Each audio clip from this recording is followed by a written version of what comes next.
Welcome to Remarkable Retail Podcast, the only podcast in the universe, maybe even the multiverse, hosted by two of National Retail Federation's top retail voices for 2025 and 2026. I'm Michael LeBlanc. And I'm Steve Dennis.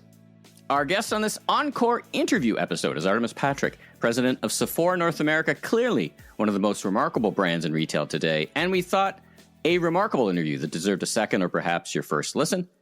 In the news, we'll be covering the battle of the giants, Walmart versus Target. Fasten your seatbelts and prepare for impact. The flight to value is in full force. Rate lock consumers just ain't doing it for themselves. And after our interview with Artemis, we'll be back to talk about the remarkable stories of the week and take a peek around the corner. So, Steve, we've got literally now hundreds of amazing interviews in the back catalog. You were keen on lifting up our interview with Artemis. Yeah, tell the people why. Well, just as a leader, she's a fascinating person. I think if you haven't listened to it or you want to be reminded, if you did listen to it when we first aired it, what an incredible journey, first of all. So I think it's a very inspiring story. So regardless of what you do in the retail universe or even outside of it, I think people will be very inspired by it. But of course, also, Sephora has been an incredible performer within the LVMH portfolio. So a little bit of business strategy, a little bit about a truly remarkable brand, but also I think perhaps most importantly, a real remarkable leader. Excitement is building for Shop Talk Luxe in January 27th, 29th. But for a bit of added excitement, I think we pointed people to the wrong venue last week. Yes. I said that it was taking place in Dubai. I was close because Abu Dhabi, where it's actually taking place, is just down the road. So folks, if they're going to go to the show, which I would encourage, it is very easy to go visit Dubai, which I would also recommend. But yes, it is taking place in Abu Dhabi. And once again, in the show notes, we do have a 20% discount on registration for our listeners. So sorry about that. I was close. Quick reminder, you don't want to miss next week's episode. Our guest is Jason Beekle, who does double duty as Amazon's worldwide head of grocery stores and CEO of Whole Foods.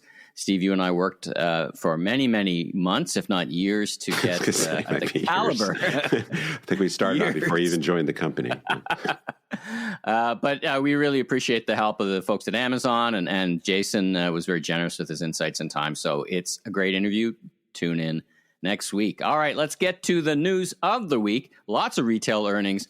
The battle of the giants is in full force between Walmart and Target, as seen by both executive moves and results. Talk about it.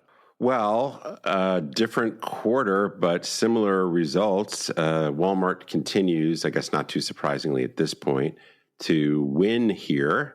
Another great quarter for Walmart. As we talked about last week, Doug McMillon is riding off into the sunset, and he is definitely leaving on a high note. Walmart sales up almost 6%, comp store sales of 4.5 at Walmart, 3.8 at Sam's, which is a little bit slower than they've been experiencing, but still pretty solid. I thought it was interesting. They pointed out that they had almost a 2% rise in foot traffic. Again, as we always say about Walmart, that is on a huge base. Lots of companies losing foot traffic, so that's pretty impressive. Also, a 2.7% rise in the average ticket. Now, there's probably a decent amount of inflation in that particular number, so I'm not sure that that's a good or bad. But two really, really impressive numbers. E-commerce sales up 27%. And I know we've touched on this a few times, and I've got to look at the data more. And, we'll see some of the other reports we get here in the next few weeks. But when you look at Amazon's huge e-commerce business, Walmart's huge e-commerce business, they're both growing way above average, and very few other retailers are reporting increases. So it's a really interesting shift that's been going on for a while now. But the other big number, advertising sales, which is already very, very significant for Walmart. I think in retail media, Walmart is pretty easily the number 2 retail brand, up 53%. And presumably, that is extremely high margin business. So when you look at the overall profit performance, net income was up 34%, also an incredibly solid number. But you kind of wonder because Walmart is definitely exposed to some tariff impact, but they may be picking up so much on advertising that it's really helped mitigate that. So some people talk about, well, maybe AI is the offset to tariffs. Well, I don't know about that for Walmart quite yet, but advertising business is on fire. Now, turning to Target, here we are, just a reminder of how much work they have to do. They continue to lose relative market share. This has been the pattern for, quite a few quarters now. Comp store sales down 2.7%. So if you just think about the delta, even though they're not exactly the same mix of business, but pretty similar business models, Walmart comp up 4.5%. Target down 2.7. So that's over a 7% delta. And unlike Walmart's net income going up super nicely, Target's net income down 19%. So I guess a couple just quick comments on this. As their new CEO, Michael Fidelki, comes in, they are upping their investment in stores, digital, and other tech by $1 billion. They had previously announced a fair amount of capital that was going to be going into these three initiatives. So they are upping that. I definitely think their stores need some updating across the board. Their digital effort has been lagging, certainly obviously relative to Amazon, but relative to Walmart in particular.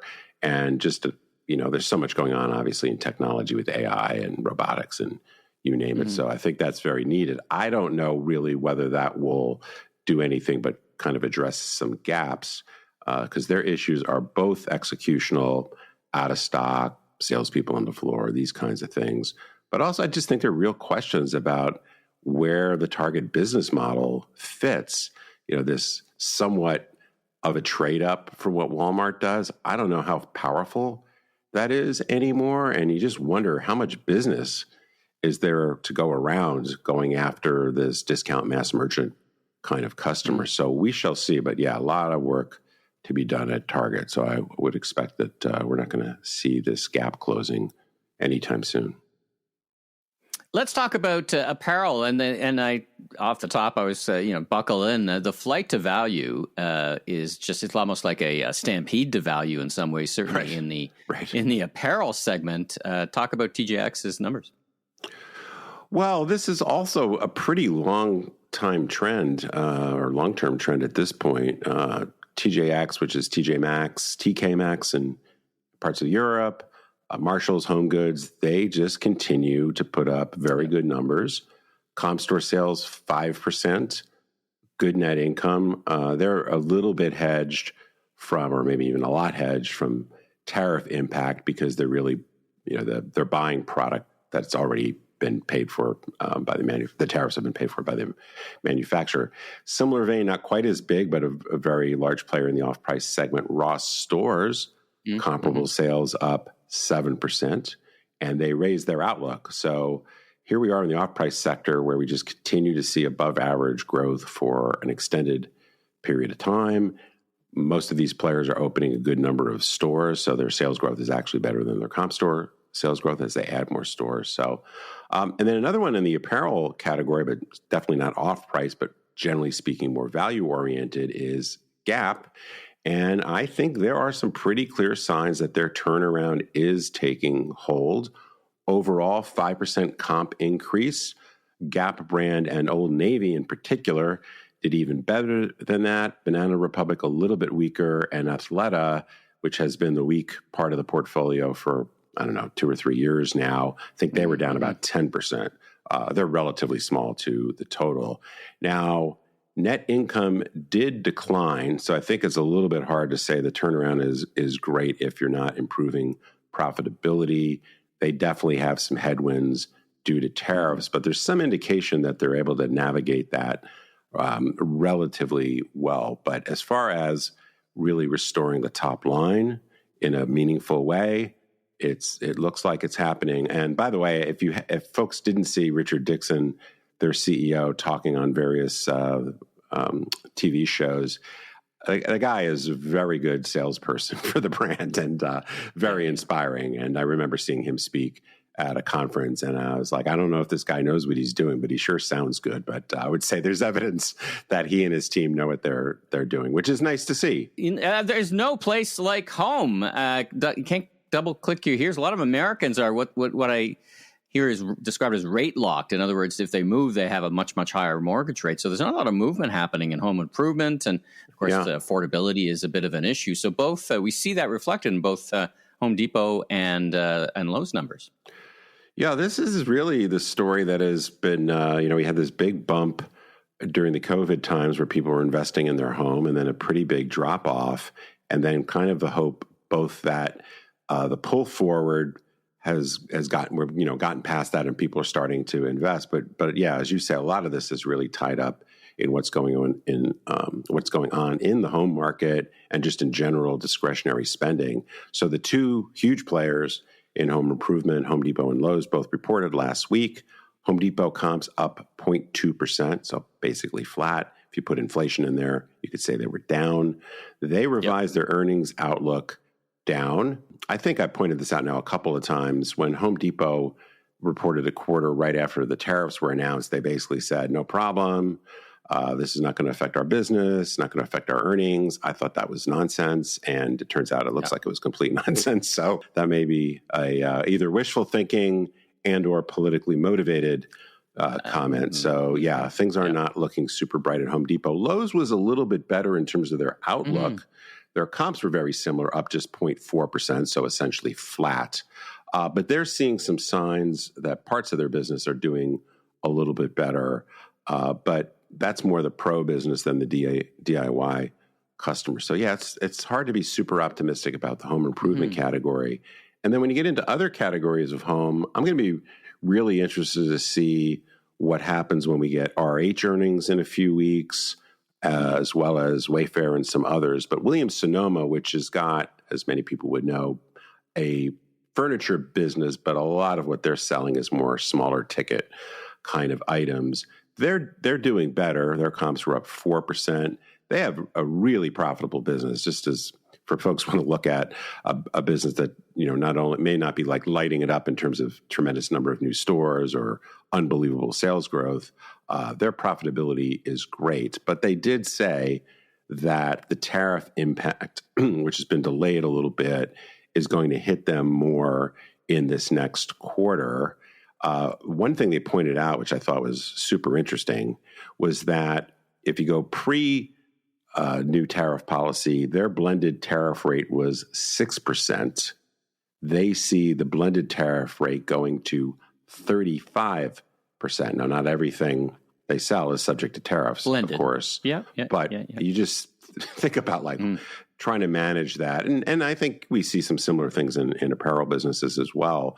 But but yeah, furniture, a lot of imports. And so I think that is really poor timing when you see the sales line not moving very well, but you also may really get squeezed on margin. So anyway, just I guess stepping back before wrapping up the news segment, I think what we just continue to see, apropos of my comment about e-commerce, but the really big retailers that are well positioned, the Walmarts, the Amazons, we'll hear from Costco in a few weeks, the big off-price guys, they all are putting up much better than average numbers, which means that more and more of the market share is going to very few players. And, for everybody else, it's not everybody, but a very large number of big and small retailers. Things are pretty tough to really put up any kind of sales growth, and the earnings are definitely getting squeezed. Great news summary.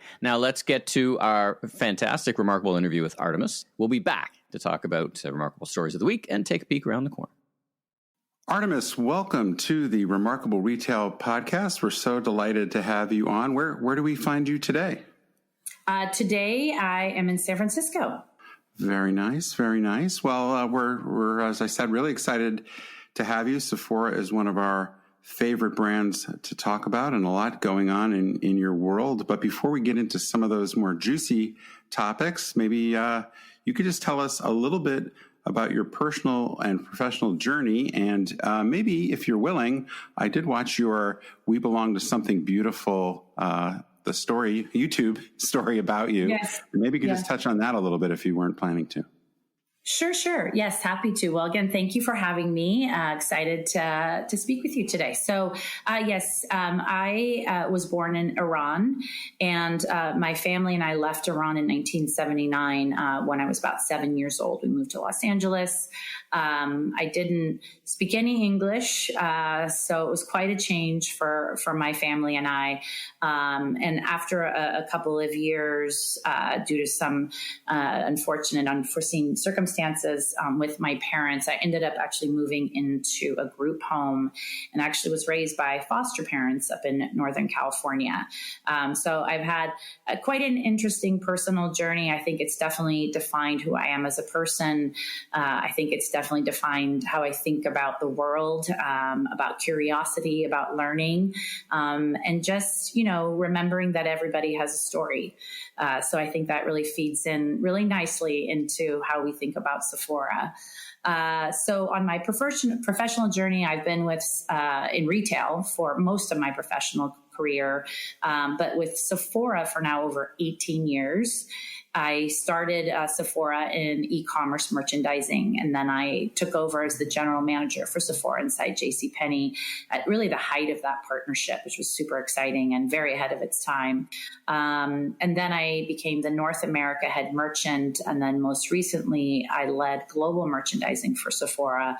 I moved in until I moved into the president role at the end of last year, and now CEO. I would say as each role, I was, I think I was able to build on my knowledge of not just Sephora, but an understanding of the unique behaviors of our consumers across the globe. So I think now as my journey with Sephora continues, what really excites me every day is how we continue to innovate while staying very true to our values, while building diverse teams and championing up and coming brands. I think we've come a long way since our early days, and I feel really lucky to be part of this evolution.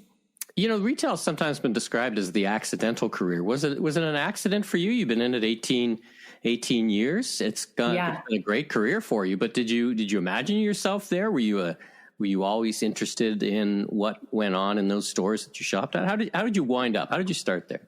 Yeah, sure. So actually it is a little bit of an accident, although I would say I've always loved retail as a personal hobby of mine. But I did my undergrad at UC Santa Cruz in economics. So business was always of interest to me. But actually I really wanted to be in nonprofit after graduating from college. So I did a few years in the nonprofit sector, decided that I wanted to go back to school and get my MBA. So I was working during the day and going to school at night at San Francisco State getting my MBA. And I had started a job at a small catalog company. But so I already was sort of, getting excited about the retail thing. But, again, catalog, that shows my age, right? And then while I was at grad school, I met a woman who was working at DFS, the Duty Free Shops, which is the also owned by LVMH. And she said, listen, we're, hiring a lot of people, because at that point they were actually moving a lot of the offices in Asia over to San Francisco. They had some openings, and she said, do you want to come interview for a job? So I went in, I interviewed to become a merchandising planning assistant, first in tobacco and then wine. And I fell in love with retail. So that was the late 90s. And then of course it was the whole e-commerce.com boom in San Francisco in Northern California. I ended up going to another e-commerce. I got to an e-commerce player called Red Envelope, and I just kind of kept going from there. Worked at a couple of other retailers, including Restoration Hardware, which is RH now, and then went to Sephora in 2006. But I knew some people actually at Sephora because they were still there from the LVMH DFS days, and so it just that combined with the fact that I personally loved beauty. It just felt really very much like coming home. Wow, what a great journey. Red Envelope, that was Scott Galloway's business, right? It was. That's right. I was going to say, you survived Scott Galloway. That alone.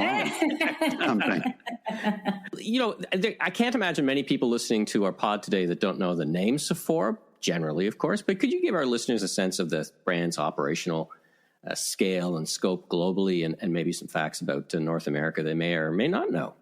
Yeah, absolutely. So Sephora operates in 34 markets around the world and has about 3,000 stores worldwide.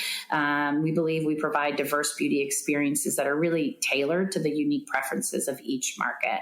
So also, I think, our global presence allows us to tap into emerging trends and innovative brands, ensuring that our offerings really resonate with beauty enthusiasts everywhere. So it's really exciting to be part of a global company. Within North America, which is the largest region for Sephora globally, we have a strong foothold. We have over 700 freestanding stores across the US and Canada, and over 1,000 now inside Kohl's. Again, really allowing us to cultivate that loyal customer base of more than 40 million beauty insiders. I would say besides our differentiated product assortment, which I think is really a key to our success, our secret sauce, I would say, is our beauty advisors. These knowledgeable experts, they're non-commissioned. So it really ensures that every interaction is focused on meeting our customers' individual needs.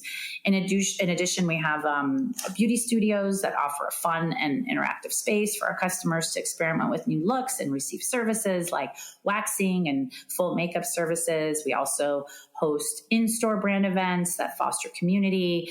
And I would say on top of that, we really do emphasize seamless experiences for our customers by blending the physical with an industry-leading e-commerce business. I think, a lot of people talk about omni, but we've been doing this for a really, really long time. We launched our website in 1999, and it's always been part of who we are. We really do think of it as one journey for the consumer, and we empower our shoppers to engage with us in whatever way best suits them. So we now have a significant business that's also omni. Steve and I have been in department store and I've been in TV retail. So beauty for us, we know beauty well, not as well as you do, but it's a massive, highly competitive, changing industry. So much change we've seen over the past number of years or decades. What this alchemy of what makes Sephora remarkable? You just described that we got a great product mix and we built some momentum and we're hybrid, we're omni. But what keeps you at the leading edge? The people. I mean, is it the mix of all those three things? But when you sit down and say this is what we need to make sure we're putting our bets on, this will keep us at the leading edge of where we need to be.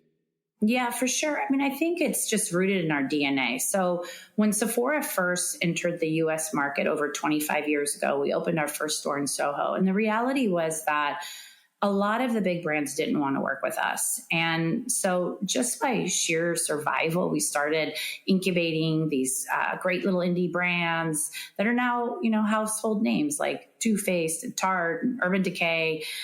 So we've always been a company that believes in continuous innovation and really pushing boundaries. I think that since our inception, we've managed to be at the forefront of what's new and next in beauty. I think people expect the newest trends to come from Sephora now. In addition to that, I think what's really important is we've built a very strong brand by focusing on inclusivity, supporting diverse beauty voices, bringing in emerging brands that really challenge the status quo. And I think that is definitely one of the things that I am most proud of, which is our ability to spot new talent and just give them a platform and resources to grow. And in terms of our teams, I think what is very unique about us is we are a very curious bunch. We're constantly learning. We're constantly iterating. People ask me all the time, how have you stayed for Sephora for so long? I'm like, because it's a new job every day. And, we're constantly learning from our customers. We're responding to their needs. But another thing that's really, I think, unique to us is we really do partner with our brands. We don't call them vendors. They truly are partners.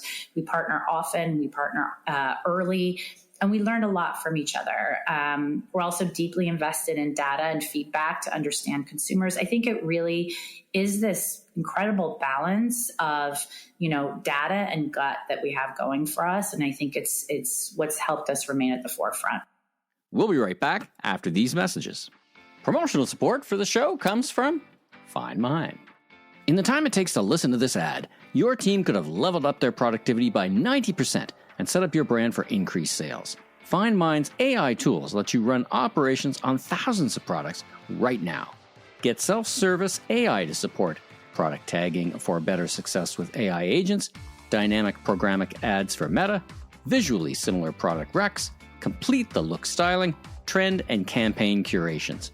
FindMind's innovative enterprise platform currently generates breakthrough customer experiences for top brands like Lululemon and Ann Taylor. See what FindMind can do for you and join the waitlist at findmind.com/remarkable retail. If the world has changed so very, very much, why have so many organizations changed so little?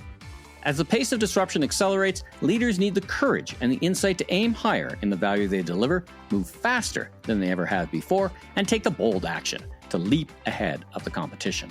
With Leaders Leap, Transforming Your Company at the Speed of Disruption, Steve's latest breakthrough bestseller, you'll discover why so many companies fall into the trap of the timid transformation. More than anything, you'll learn about the essential mind leaps leaders need to make to win the future.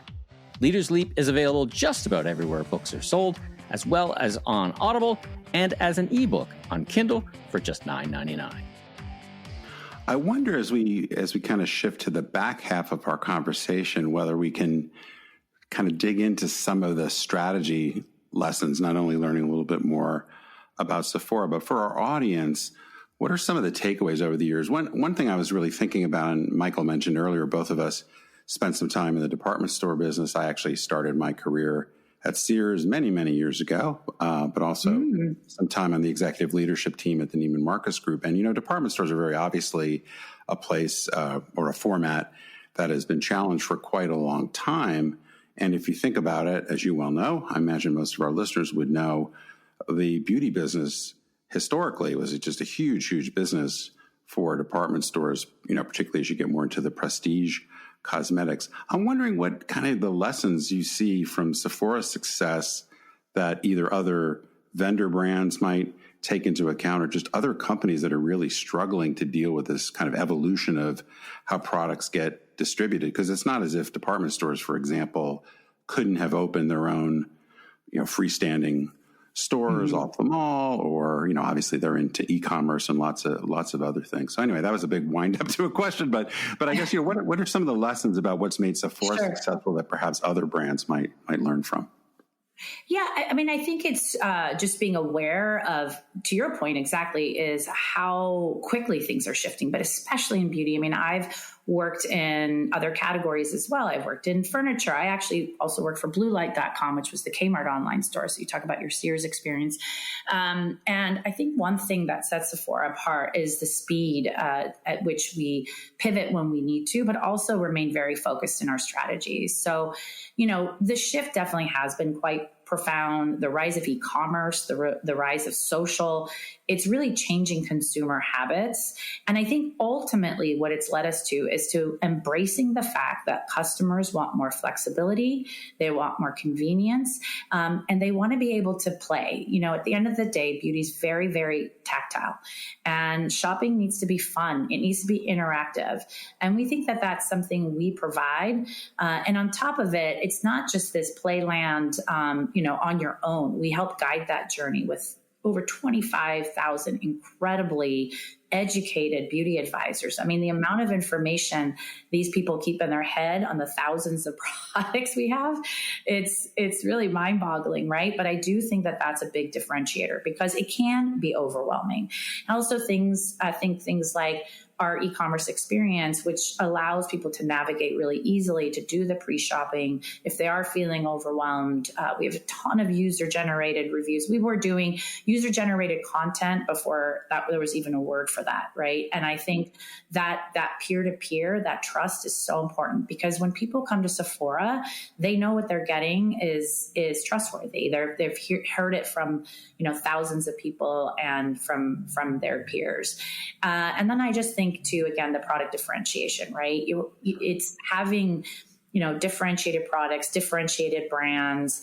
Anybody can go somewhere and replenish something, but to learn about something new, I think is super exciting. And I think that's something that's been really also a key to our success. And I did mention the global piece earlier, but I do think it's important to reiterate, because you think about things like Korean beauty. I mean, our merchants were talking about K-beauty years and years and years before over here in the US, because, we have businesses in Asia.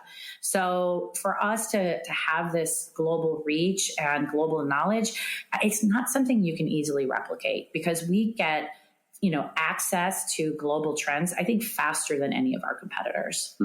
Yeah, no, it's super impressive. One maybe a little bit more focused question that I've been curious about, not just for Sephora, but even looking at some brands like TJ Maxx that have stolen a lot of business away from traditional department stores that just have so many more locations than the department stores now. You guys are going to have 3, 4, 5 locations for, say, every Macy's store. And I'm just wondering how important just being that close, amidst all the other things you do well, but just being that much closer to where customers live and work, and how much easier it is to get in and out of most of your locations than it would be true for a mall-based player. Sure. I mean, we didn't, talk about this as part of the success earlier, but it certainly is another big aspect, which is our real estate strategy. So yes, we're all, we're in the best malls. We're, obviously Sephora inside Kohl's has given us access to a lot more consumers. We've signed up over 8 million new beauty insiders just in the last few years of this partnership. And those Kohl's locations are, not where we are. So we're not cannibalizing ourselves.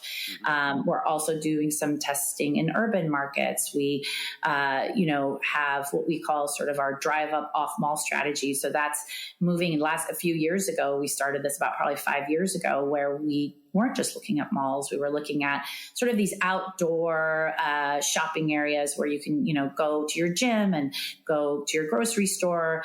So we have several hundred locations in those kind of malls. We're testing the hybrid outlet malls, premium outlets. We are full price when we go in, and we're having tremendous success. So I think, ultimately what that speaks to is the diversification of our real estate strategy, which definitely is, I think, another reason that we're growing. Let's spend some time on the other side of the retail equation, consumers. So they're changing every day, every generation. The way that new beauty brands get launched is just so different. Now, what's been most important for Sephora here? Is it influencers? Is it the prominence of TikTok? Is it, you've already mentioned a diverse customer base and reflected with your people. How do you think about how consumers are changing every day?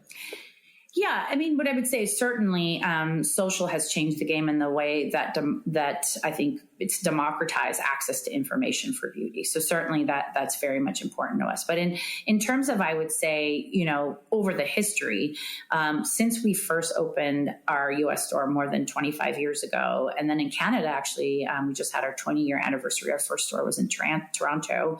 We have taken to incubating and building up these small indie brands into household names. I mentioned that earlier. I think, call it perseverance, call it luck, call it whatever you want. Who knew that, over 2 decades ago, that this is actually going to be really important to the consumer today, to discovery, right? And I think our strength has really been, and will continue to be, from not just establishing, the broader brands, but also coming in with new and unique, diverse brands, and building that community of brands and those founders. So I'll give you an example. Our Sephora Accelerate program has really been a game changer for us. It's provides mentorship and resources to founders, especially BIPOC founders, helping them to get their products on the shelves and scale their businesses. Through Accelerate, we have now supported more than 60 brands on their growth journey. Many of them have already launched and been quite successful with Sephora. And so for us, I think it's not just about finding diverse brands and putting them on the shelves. I think anyone can do that.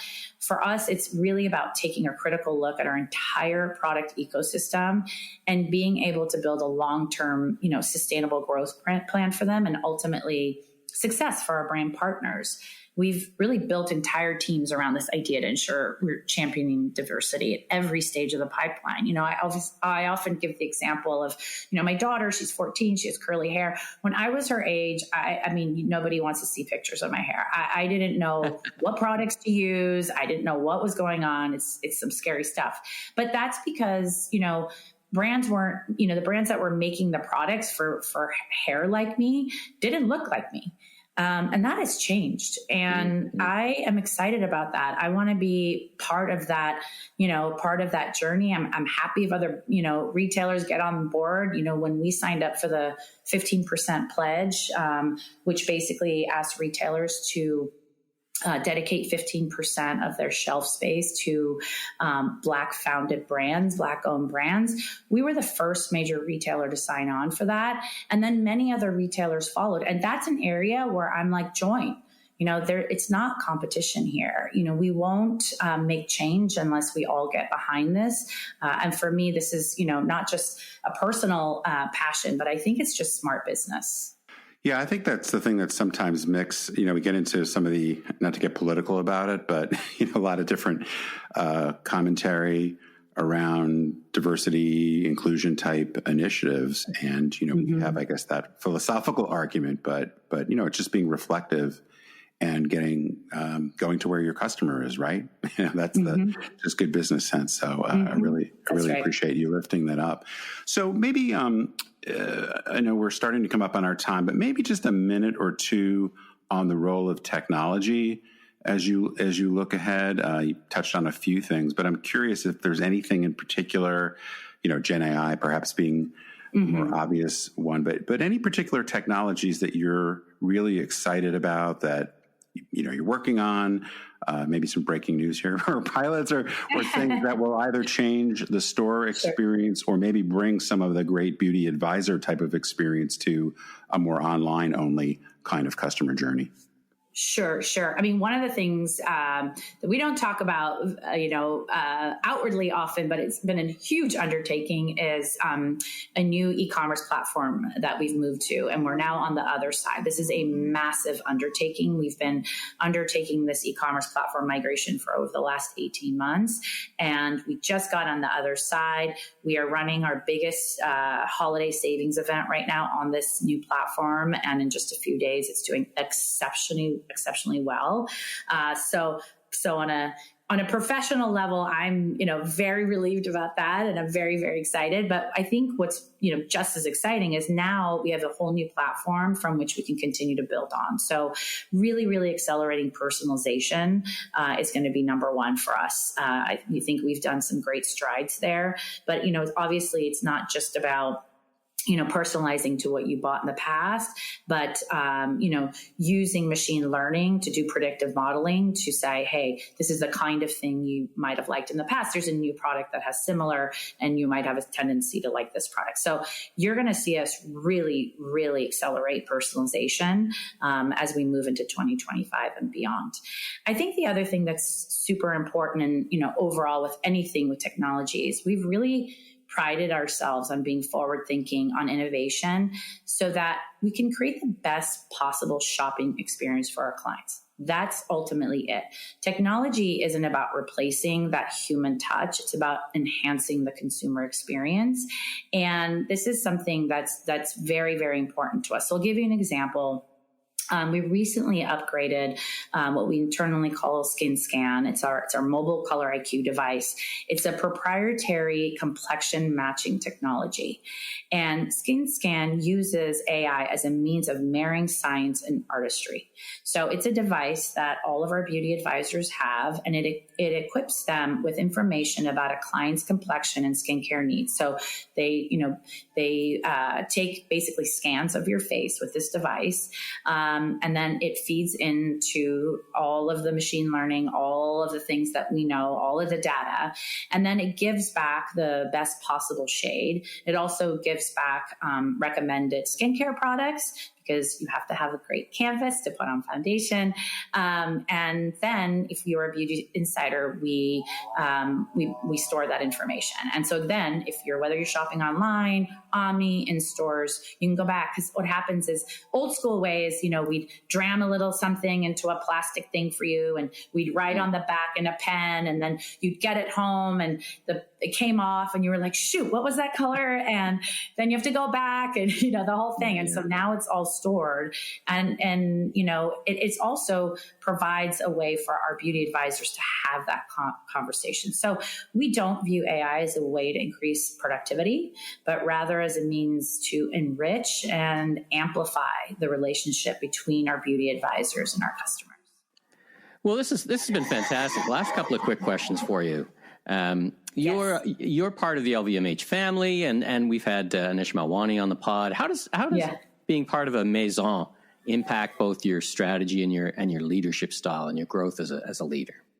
It's a good question. And honestly, it's part of the reason I have, again, stayed at Sephora for as long as I have. I think being a part of one of the world's leading luxury goods and conglomerates has profoundly influenced our strategy. The Maison philosophy emphasizes a commitment to quality, craftsmanship, innovation.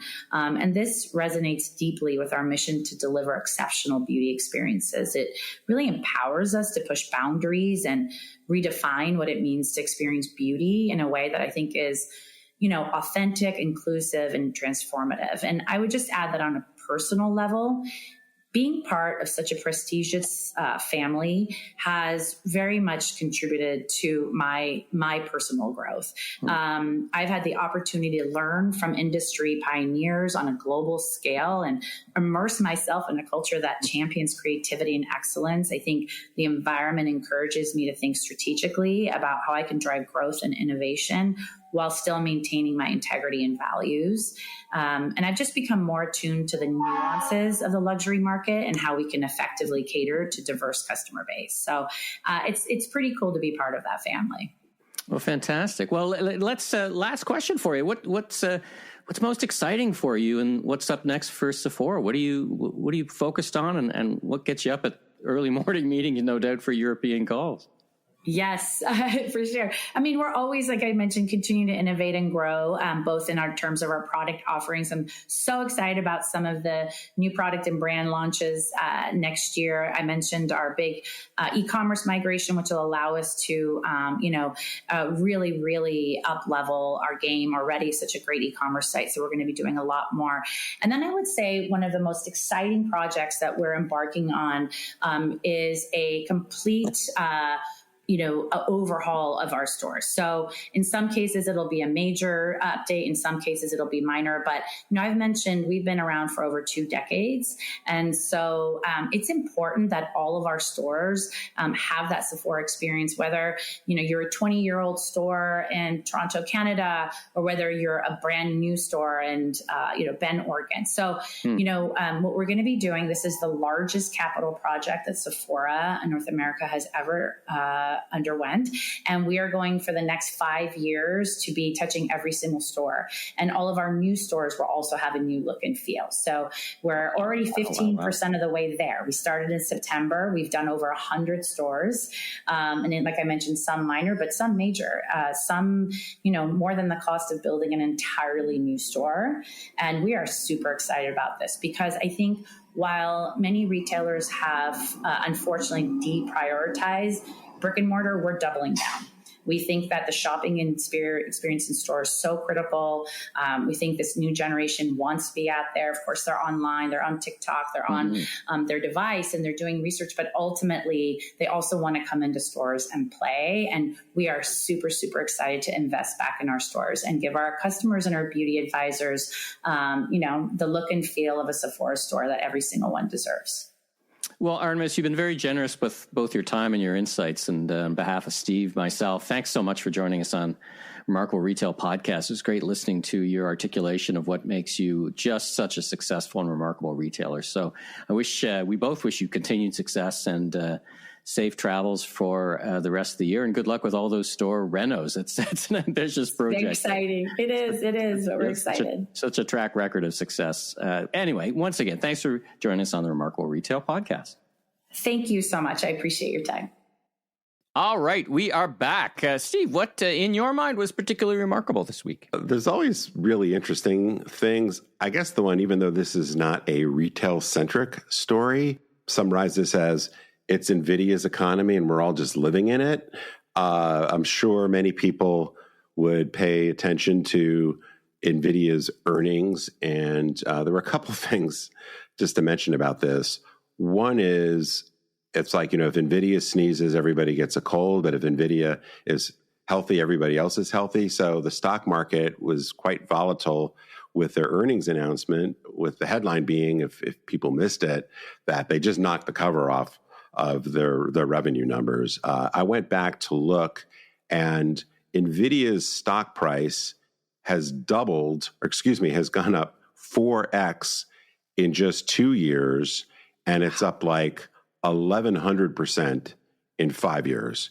And I think their valuation is now $4 trillion or something crazy. So anyway, it's so mind-blowing to get your head around how important this company is to the whole ecosystem. So, I mean, to the extent it's, and I guess if people don't know, NVIDIA's primary business is selling these GPUs, these processing units that really power all of AI or most of AI. So they're very much a leading indicator or forward-looking bet on what's going on with AI more broadly. So if you believe that people are right about NVIDIA's momentum and general value, it's definitely saying that AI is not only here to stay, but it's just going to be bigger and bigger and bigger. So I guess the flip side of that is if things start to slow down there, that's the thing that maybe unravels or creates this bubble popping. So, but yeah, last week was just a roller coaster and just mind-blowing revenue numbers, profit numbers, and just the impact on the broader stock market anyway. What a remarkable story. I mean, 2 years ago, I never heard the word NVIDIA in my whole life. And now suddenly, it's just like driving the economy is a $4 trillion valuation. The mind bends. Well, from my perspective, I'm just back from pounding the pavement in Manhattan, along with the president of the Retail Council of Canada.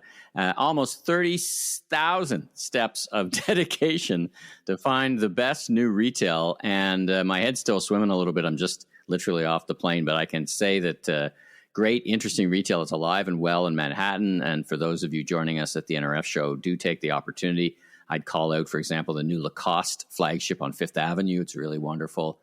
Carhartt, which actually, if you're watching us online, I'm wearing my new Carhartt hat. I always like to wear a bright colored hat when I'm doing the tour so people can find me. So this is the hat. I assume they'll be sending us a check for sponsorship and promoting their brand. Well, I can tell you they don't need much because it was a busy store, wonderful store, and it's in the Flatiron District. And just this week, literally, I stepped in like hours after it opened. Lululemon has opened up a new concept flagship store in Soho. Thanks to Ron Thurston. He sent me a note about that. All right. What's on your radar screen for the week or weeks ahead other than lots of turkey? Well, fun fact, if you want a little peek behind the curtain here in the Dennis family, one of my daughters is a vegetarian, so there will be no turkey. And my other daughter does not like turkey.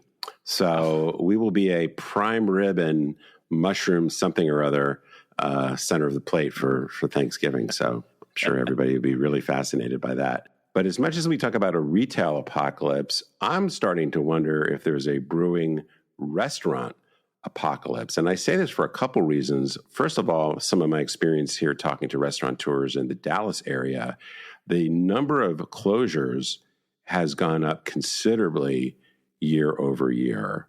And I think if you think about more broadly, as people cut back on discretionary spending, which definitely seems like it's occurring, we've talked about the GLP-1 impact on people's dining habits, smaller portions, maybe going out to eat less. The product inflation, a lot of price inflation in food ingredients, basically.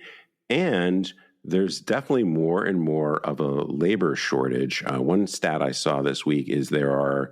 What could be causing that? Yeah, I can't imagine. I'm scratching my head. What could be causing that? A stat that I thought was interesting, and we don't know how many people have left the U.S. because of the U.S. immigration policy. But there are 1.5 million fewer people that have come into the country in the past year than in prior years.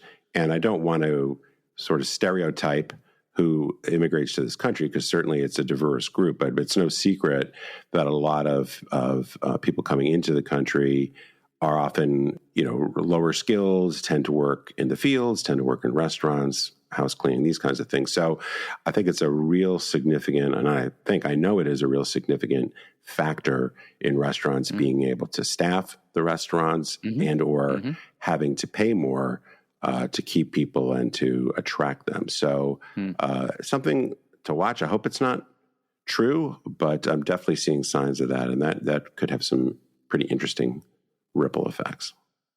Well, my firsthand experience in Manhattan, I always go to the same restaurant, Balthazar, whenever I'm in Manhattan, kind of a favorite of mine in Soho, and went there for lunch, and I always order the same thing, which is their mac and cheese, basically. And I noted this year their mac and cheese was a shrinkflation victim, because it was a smaller portion, and the components of it were definitely cheaper. The price didn't change to my mind. Not that I know the price exactly, but this is the other way that restaurants, they got to play with their menu, right? They make smaller portions. They do a whole bunch of things just to try to compensate and keep the price point where it needs to be. So we're seeing a lot of that on this side of the border as well. Less about the employment, but the cost of food, the wholesale price of cost of food to restaurants is, from coffee to whatever else, is very, very, very, very high. I just want to talk about beef prices. So we all know the beef prices are really, really high for a whole bunch of reasons. Mostly it's the lowest stock of cattle since the 50s. So beef prices are projected to be high until 2027. So, all right, well, great episode. Let's leave it there. And happy Thanksgiving to everyone, for you and your families. And I will say safe travels, because many people are traveling this week. So safe travels to everybody, and enjoy the family and the time together. Thanks for tuning in. To help more retail leaders discover the industry's leading podcast, please drop us that 5-star rating and review on Apple, Spotify, YouTube, or wherever you enjoy your pods. And for more on my strategic advisory services, keynote speaking, best-selling books, and even more retail industry insights, go to stephenpdennis.com. If you are a brand or service provider looking to take your influence to the next level, reach out to us for sponsorship, advertising, or event partnerships. And if you want to learn more about my own keynote speaking and advisory practice, reach out to me via LinkedIn.